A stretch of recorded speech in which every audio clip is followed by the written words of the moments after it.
그런데 인생에 대한 사명과 인생에 대한 꿈에 대한 이야기를 우리는 듣는데 정말 귀가 아프도록 들어도 지나치지 않습니다. 어른들도 마찬가지입니다. 어른이 되면은 꿈과 희망과 그리고 사명을 잊어버리고 살아갈 때가 많이 있습니다. 꿈, 희망, 사명, 장래 희망 이런 것들은 다 청소년 시기에 듣는 이야기지. 우리처럼 어른이 된 사람이 무슨 장래 희망이 무엇이며 꿈이 무엇이며 사명이 무엇이냐에 대해서 이야기를 듣는다는 것은 좀 나이가 지난 이야기가 아닌가라는 생각을 합니다. 그러나 하나님을 믿는 사람들은 영원한 젊은이로 살아가는 겁니다. 언제나 하나님의 음성을 듣고 내가 어떠한 사명과 어떠한 목표를 위해서 살아야 하는지를 하나님이 우리의 호흡을 거두시는 그 순간까지 우리는 사명과 인생의 꿈을 가지고 살아야 합니다. 하나님 앞에서는 늙은이가 없습니다. 항상 우리는 젊은 청년으로 하나님이 주신 사명이 무엇인가를 깨닫고 그 사명을 위해서 늘상 살아가기 위해서 노력을 해야 된다는 것입니다. 오늘 본문 말씀에 등장하는 이 느헤미야라는 사람, 이 느헤미야라는 사람을 통하여서 우리가 어떤 비전을 가지고 어떤 사명을 가지고 살아가야 되는지에 대해서 우리가 하나님의 은혜를 나누고자 합니다. 이 느헤미야라는 사람이 어떤 사람이었냐? 이 느헤미야가 살던 시대는 굉장히 암울한 시대였습니다. 말하자면 이스라엘이 유다가 바벨론에 의해서 멸망을 당했고요. 그리고 바벨론에게 포로로 많이 끌려가게 됩니다. 그런데 그 바벨론을 또 지배했던 나라가 또 바사라는 나라입니다. 페르시아라고 보통 하죠. 이 바사가 이스라엘 백성들을 다스렸는데 이 느헤미야의 아버지는 그렇게 바사의 지배를 받던 시대에 식민지 생활을 했던 그런 아버지 품에서 태어나고 자랐던 인물입니다. 그러니까 다른 나라에 의해서 지배를 받던 이스라엘 백성 중에 한 명이었던 사람이 바로 느헤미야였던 것입니다. 근데 이 느헤미야는 그렇게 억압을 받던 시대에 살고 있었는데 참 출세라면 출세할 수 있는 큰 그런 직분을 가지고 있었던 사람이에요. 아닥사스다 왕의 술 관원장이었습니다. 그러니까 술 관원장 그러면은 술을 이렇게 맡은 사람 정도 우리가 생각하기 쉽겠지만은 그렇지 않습니다. 여러분 생각해 보세요. 옛날 왕들이 음식을 먹기 전에 그 음식에 독이 있는지 없는지, 무슨 상한 음식이 있는지 없는지를 미리 맛보고 그 음식을 조사했던 사람이 바로 술 맡은 관원장입니다. 그러니까 굉장히 큰 위치에 있었던 사람이에요. 얼마나 큰 위치겠습니까? 왕의 목숨을 왔다 갔다 왕의 목숨을 좌지우지할 수 있는 그런 위치에 있었던 사람이었기 때문에 왕이 가장 신임하지 않는 사람에게는 이 일을 맡길 수가 없었어요. 그런데 어떻게 느헤미야가 그런 위치에까지 올라갔는지는 잘 알 수는 없습니다. 그러나 어쨌든 이 느헤미야는 그런 대통령 경호실장 또는 비서실장 정도 되는 위치에 올라가지고 출세의 가도를 달렸던 그런 사람입니다. 그런데 이 사람이 정말 이스라엘 그 성벽이 무너졌을 때 그 무너진 성벽을 일으키기 위해서 자기의 삶을 다 하나님 앞에 드렸던 충성된 하나님의 일꾼이었습니다. 근데 어떻게 이렇게 느헤미야가 그런 충성된 일을 감당했는지 우리는 성경 말씀을 읽으면서 우리는 조금씩 느껴가 보고자 합니다. 이 느헤미야가 어느 날 2절 말씀에 보니까 내 형제들 가운데 하나인 하나니가 두어 사람과 함께 유다에서 내게 이르렀기로 내가 그 사로잡힘을 면하고 남아있는 유다와 예루살렘 사람들의 형편을 물은즉 이렇게 2절에 말씀하고 계시는데요. 그러니까 이 느헤미야의 친척이었어요. 형제들 중에 한 사람인 하나니가 유다를 갔다 온 거예요. 유다를 갔다 왔더니 이 느헤미야가 야 유다를 갔더니 어때? 하고 그곳 소식을 물어본 거예요. 그랬더니 이 하나니가 유다에 갔더니 예루살렘 성벽이 다 무너졌고 그 다음에 다 불타버렸고 그리고 나라를 잃은 백성들은 거기에서 숱한 고생을 하면서 엄청난 고난과 고통 속에서 이 백성이 지내고 있다는 그런 소식을 전하게 됩니다. 그러자 그 소식을 들은 이 느헤미야는 너무너무 마음이 아팠어요. 그래서 마음이 아파서 어떻게 했습니까? 4절 말씀 보겠습니다. 내가 이 말을 듣고 앉아서 울고 수일 동안 슬퍼하며 하늘의 하나님 앞에 금식하며 기도하여. 그러니까 느헤미야는 이렇게 예루살렘 성벽이 다 무너지고 성문이 다 불타서 없어졌다는 소식을 듣고 너무 마음이 아프고 그 땅에서 고통받고 있는 백성들을 생각하면서 굉장히 슬퍼했다는 사실을 볼 수 있습니다. 그래서 수일 동안 금식 기도를 하는 그런 모습을 볼 수가 있어요. 그리고 느헤미야는 하나님 앞에 비전을 세웁니다. 저 무너진 성벽을 일으켜야겠구나. 하나님의 무너진 성벽을 일으켜야겠구나라는 그러한 사명을 부여받게 됩니다. 근데 느헤미야가 이렇게 하나님이 주신 그런 비전을 부여받게 된 것이 특별한 무슨 계시를 받아서 이루어진 것이 아니었습니다. 우리는 인생을 살면서 하나님이 정말 내가 앞으로 무엇을 하며 살아야 할지, 내가 선교사로 나가야 할지, 선교사로 안 나가야 될지, 내가 어떤 일을 하면서 살아야 할지, 하나님이 그냥 천사를 보내주셔가지고 그냥 야 너는 이거 하면서 살아, 너에게 준 사명은 이거야 하고 하나님이 나에게 어떤 물리적인 음성을 들려주시면 얼마나 좋을까. 내가 그것을 위해서 내 삶을 드리면서 살 수 있을 텐데 라는 이런 생각을 합니다. 특히 우리 청소년들은 어때요? 무엇을 하면서 살아야지 잘 모르잖아요. 정말 뭐 천사를 보내주셔서 야 너는 어디 어느 학교를 들어가, 너는 무엇을 전공해, 너는 앞으로 무슨 일을 하면서 살아, 이렇게 알려주면 참 좋겠다라는 생각을 하잖아요. 그런데 하나님께서는 이 느헤미야에게 보통의 선지자들에게 이렇게 음성을 들려주시는 방법을 취하시지 않고 그렇게 자기 형제와 대화를 나누는 가운데에서 하나님이 주신 사명을 발견했다는 것입니다. 그러니까 여러분, 우리가 너무 하나님의 음성이 내가 들려야 내 생명을 드리고 내 목숨을 드리고 내 삶을 드릴 수 있는 사명을 발견할 수 있는 게 아닙니다. 이웃들과 대화를 통해서, 대화를 나누는 것을 통해서 정말 내가 이러이러한 소식을 들으니까 참 마음이 아프구나. 하나님은 정말 이 일을 위해서 나를 사용하시기를 원하시는구나. 이렇게 여러분 우리에게 깨달음을 주시면 그것이 바로 하나님이 주시는 사명이라는 것입니다. 이웃을 통하여 대화하면서 하나님이 우리에게 사명을 주시는 경우가 훨씬 더 많다는 거예요. 그러니까 여러분, 하나님의 물리적인 음성을 들으려고 너무 하지 마세요. 하나님은 우리 세상을 보면서 이웃들과 대화를 통해서 우리가 어떠한 삶을 살아야 하는지 하나님은 충분히 우리에게 말씀하실 수 있다는 겁니다. 느헤미야는 무너진 성벽에 대한 이야기를 듣고 마음 아파했습니다. 그리고 울었습니다. 정말 대책이 없습니다. 어떻게 무엇을 해야 할지 모를 때 느헤미야는 울기 시작했습니다. 여러분, 우리가 이 세상을 살아가는 동안에 눈물이 마르면 안 돼요. 하나님의 나라와 영광을 위해서 눈물이 말라서는 안 돼요. 항상 우리는 하나님 앞에 통곡하는 마음을 가지고 삶을 살아가야 됩니다. 일단 우리가 해야 할 일은 우는 일입니다. 하나님 앞에 기도하면서 우는 겁니다. 무너진 세상을 바라보면서 우는 것입니다. 정의가 패배하고 불의가 승리하는 세상을 바라보면서 울어야 하는 것입니다. 여러분, 우리에게 눈물이 있어야 돼요. 하나님 앞에 기도하면서 이 나라를 생각하면서 눈물이 있어야 된다는 겁니다. 무너진 한국교회를 바라보면서 눈물이 있어야 됩니다. 예수님께서 소금이 맛을 잃으면 소금이 밖에 버리워져 사람들에게 밟힐 뿐이라고 말씀하셨습니다. 우리가 주님을 사랑하는 마음이 있다면 이 세상에 하나님의 공의가 무너진 것을 바라보면서 눈물을 흘려야 됩니다. 한국 교회가 무너져가는 상황을 바라보면서 눈물을 흘려야 됩니다. 여러분, 한번 생각해 보세요. 도대체 세상하고 교회하고 다른 점이 무엇입니까?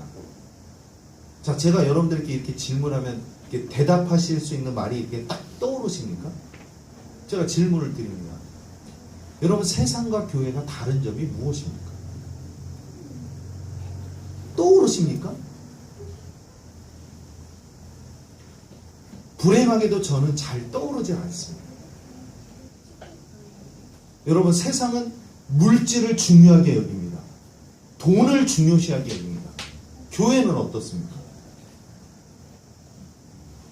여러분, 세상은 권력이나 지위를 중요하게 생각하고 그것을 얻기 위해서 그렇게 애를 씁니다.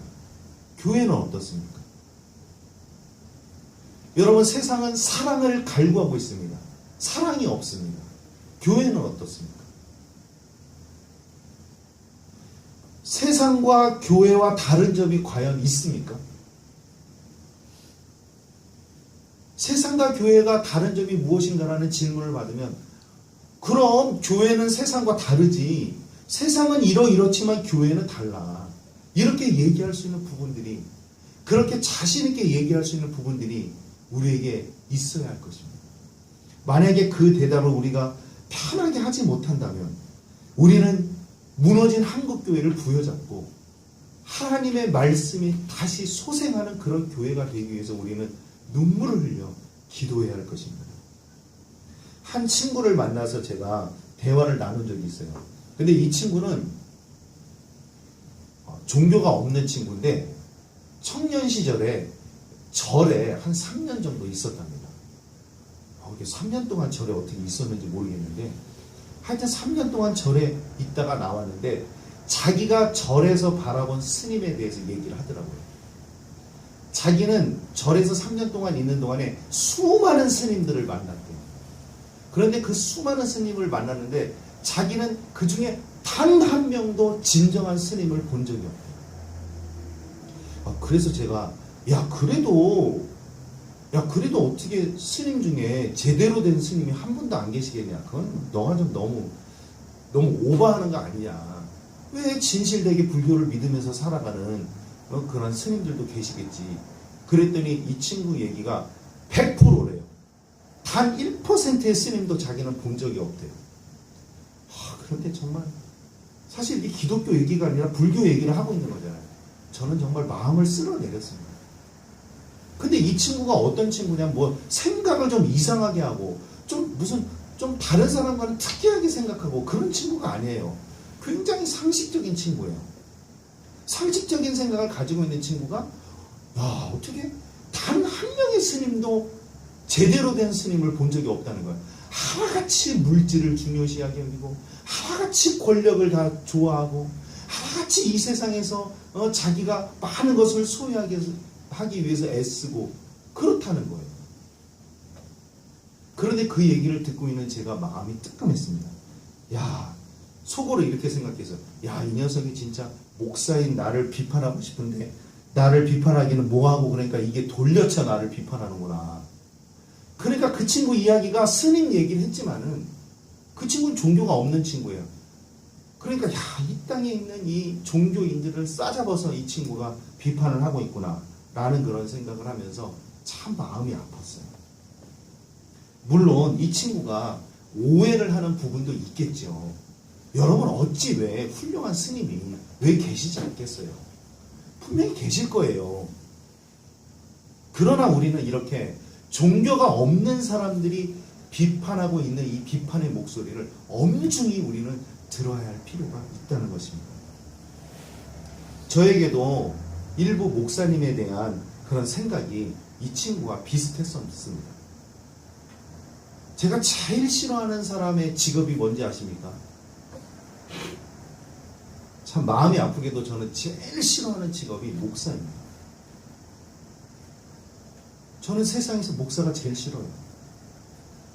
그런데 제 직업이 목사예요. 이 얼마나 모순덩어리를 가지고 살아갑니까? 자기는 목사가 제일 싫으면서도 자기는 목사를 하고 있으니 얼마나 우스운 현상입니까? 저는 어린 시절 목사가 꿈이었어요. 예수님을 믿고 1년 만에 하나님께서 너가 앞으로 목사가 되었으면 좋겠다라는 그런 사명을 주신 것 같아서 저는 목사가 되는 것을 꿈으로 삼고 그렇게 지냈습니다. 그리고 결국은 신학교에 들어가서 결국 지금 목사가 되었는데요. 그러니 제가 신학교에 가서 수많은 전도사님들을 봤고 그리고 많은 목사님들을 겪었습니다. 목사가 되기 전에 한 2년 정도 이렇게 전임 전도사라는 것을 합니다. 그러니까 의사가 되기 전에 레지던트를 하듯이 목사가 되기 전에도 한 2년 정도 이렇게 레지던트를 한다고 생각하면 됩니다. 그렇게 전임 전도사를 하는데요. 제가 그동안 한 10번 정도를 이사를 다녔습니다. 그 얘기는 뭐냐면 제가 교회에 도대체 적응을 하면서 살아가지 못했다는 것입니다. 10번 정도로 이사했어요. 그래서 우리 주변 사람들에게 이사 간 것을 알리지 않은 적도 있었습니다. 너무 미안해서 이제는 이사를 갔다는 소리도 못 하겠어요. 그래서 이사를 한 거를 알리지 않고 이사를 간 적도 있습니다. 그러니까 제가 이런 목회자의 집단에 있다가는 내가 너무너무 힘들어서 견딜 수가 없는 거예요. 심지어는 제가 전임 전도사로 부임을 가서 15일 만에 이사를 나온 적도 있어요. 생각해 보세요. 15일 만에 이사를 나온다는 게 얼마나 큰 아픔입니까? 이삿짐 센터에 불러서 이사를 다 나갔다가 15일 만에 다시 또 이사를 나온다는 게 이게 쉬운 일이 아니잖아요. 근데 여러 가지 이유가 있었지만 그 중에 하나는 뭐냐면요. 하루는 제가 이렇게 아침에 새벽 기도를 가야 되는데 자명종 소리를 듣지 못해서 조금 늦었어요. 10분인가 20분 늦게 일어나가지고 허겁지겁 새벽 기도회를 막 집사람하고 같이 막 간 거예요. 새벽 기도회를 갔는데 이제 새벽 기도회가 시작됐고 설교를 하는 도중이었어요. 근데 제가 이렇게 들어가는데 예배를 드리다 말고 제가 이렇게 들어오는 걸고 그 설교를 하던 그 담임 목사님이 심전도 사 어떻게 새벽 기도에 이렇게 늦을 수가 있어.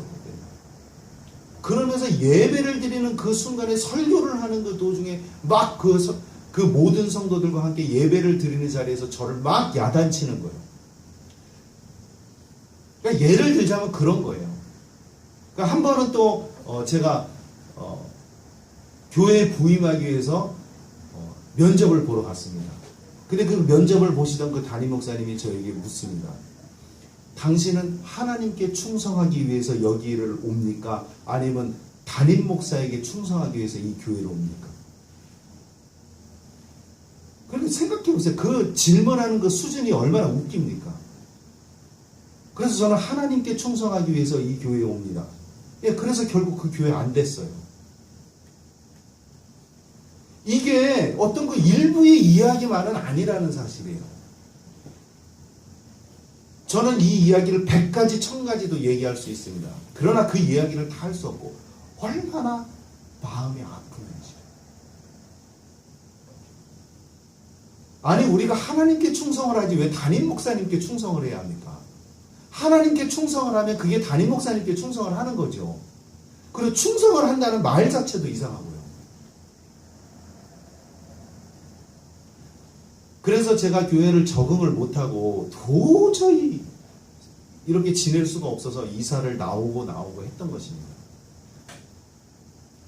그런데 얼마 전에 제 신학교 은사님이셨던 박동현 목사님을 개인적으로 만난 적이 있었어요. 구약학을 가르치셨던 분인데 이 목사님을 만나서 막 얘기를 하면서 제 지난 과거를 막 얘기하면서 목사님 제가 참 이렇게 교회를 이런저런 일이 있어서 잘 적응을 못하고 이렇게 나오게 되었습니다. 그래서 참 마음이 아픕니다. 그래서 심지어는 이렇게 상담을 이렇게 공부하시고 전공하시는 분들이 이런 이야기를 하지 않습니까? 어렸을 때 어떤 상처가 있어가지고 이렇게 권위를 가진 사람과 잘 이렇게 지내지 못하는 그런 컴플렉스가 생길 수도 있다라는 이런 이야기도 제가 들은 적이 있습니다. 참 그래서 제가 내가 잘못된 것인가 라는 생각도 들기도 합니다. 그랬더니 그 박동현 목사님이 그렇지 않다라는 거예요. 지금 한국교회의 상황은 정상적인 사고를 가지고 있는 사람이 적응하기 어려운 경우가 참 많이 있다는 거예요. 그러더니 저에게 당신이 비정상이 아니고 정상이라는 거예요. 저는 얼마나 참 마음이 위로가 됐는지 몰라요. 신학교 선생님이셨기 때문에 제자였던 목사가 찾아와서 얘기를 하니까 야단을 치실 리는 없겠지만은 그래도 저를 위로하시기 위해서 주신 말씀이겠지만은 그 목사님이 그런 말씀을 하시는 거예요. 교회에 적응을 하고 지내는 사람이 더 이상한 사람일 수도 있다. 이런 말씀을 하시는 거예요. 근데 저는 그런 이야기를 처음 들었어요. 제가 아는 대부분의 사람들은 저 사람은 뭐 어떤 성격이 좀 이상한가? 무슨 문제가 있나? 성격적인 문제가 있나? 인격적인 장애가 있는가? 왜 이렇게 교회에 들어가서 적응을 못하고 지내지?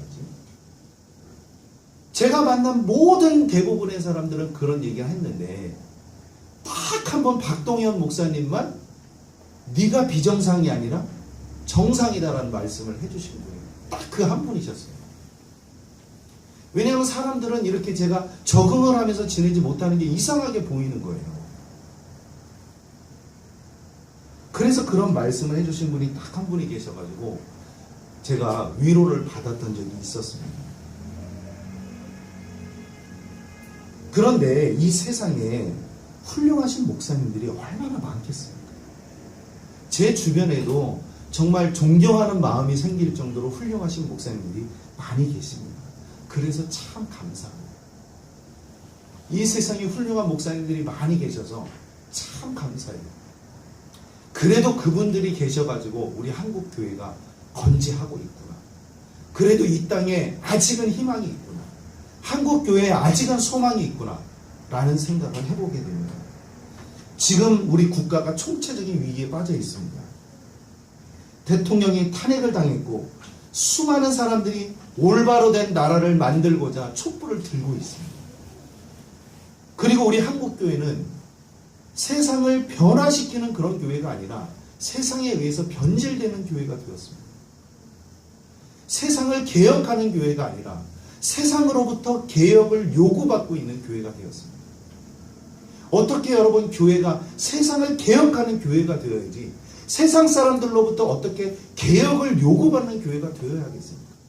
교회는 이렇게 바뀌어야 된다. 이런 소리를 듣는 한국교회의 현실입니다.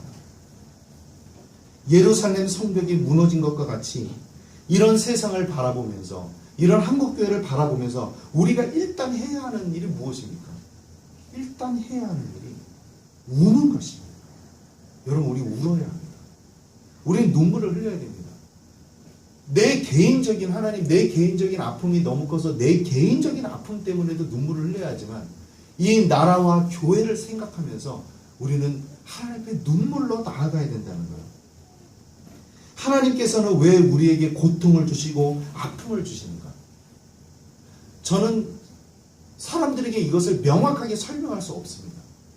왜 우리는 이런 고통을 당해야 되고 왜 우리는 이런 아픔을 당해야 합니까?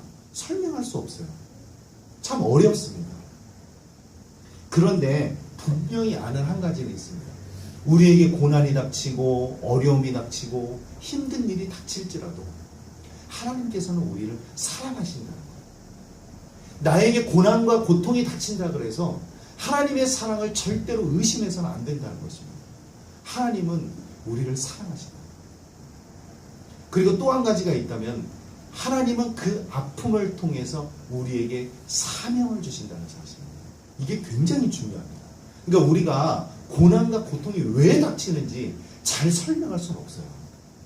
알 수 없잖아요.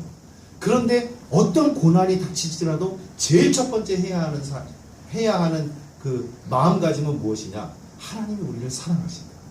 둘째는 하나님은 이런 고난을 통하여 우리에게 사명을 주신다는 것입니다. 어린 시절을 참 가난하게 보냈어요. 근데 대부분 또 저와 같은 시대를 살아간 사람들 중에는 그렇게 가난하게 인생을 보낸 사람들이 참 많이 있습니다. 그 어렸을 때 육성예배를 내는데 450원으로 기억하는데 그 육성예배를 못 내가지고 참 그때 그 선생님들이 그렇게 왜 야속한지 수업 시간에 육성예배를 못 낸 사람을 불러가지고 집에 보냅니다. 지금은 상상도 할 수 없는 그런 일이죠. 하면서 상상이 돼요?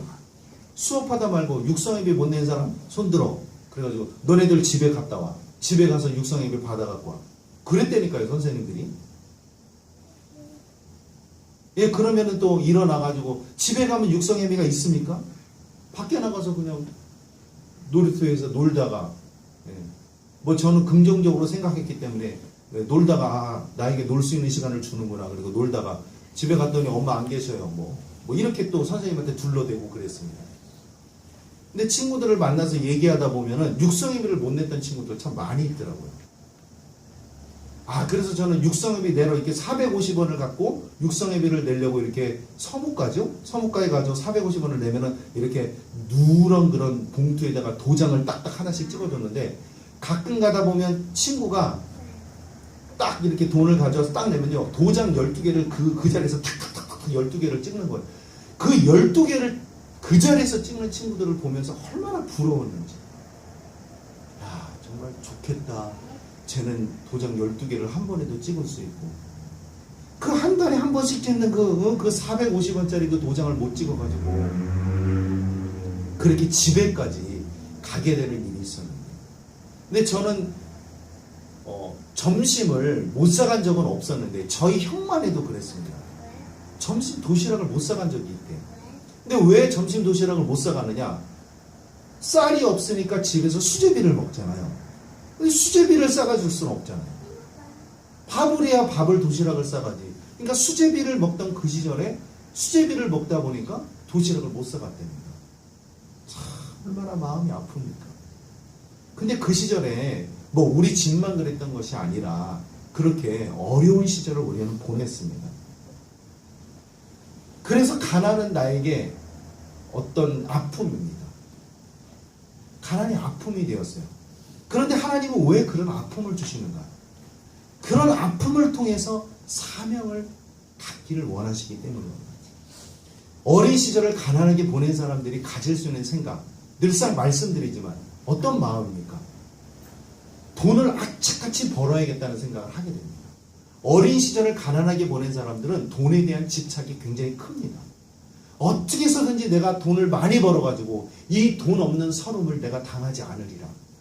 그래서 맨주먹 붉은 피로 정말 피땀 흘려서 돈을 악착같이 모으기 위해서 최선의 노력을 다합니다. 그런 모습으로 살아갈 수밖에 없어요. 그런데 또 한편에 다른 사람들은 어떻습니까? 어린 시절의 그 가난이라는 그 아픔 때문에 가난한 사람들을 이해할 수 있는 그런 폭이 넓습니다.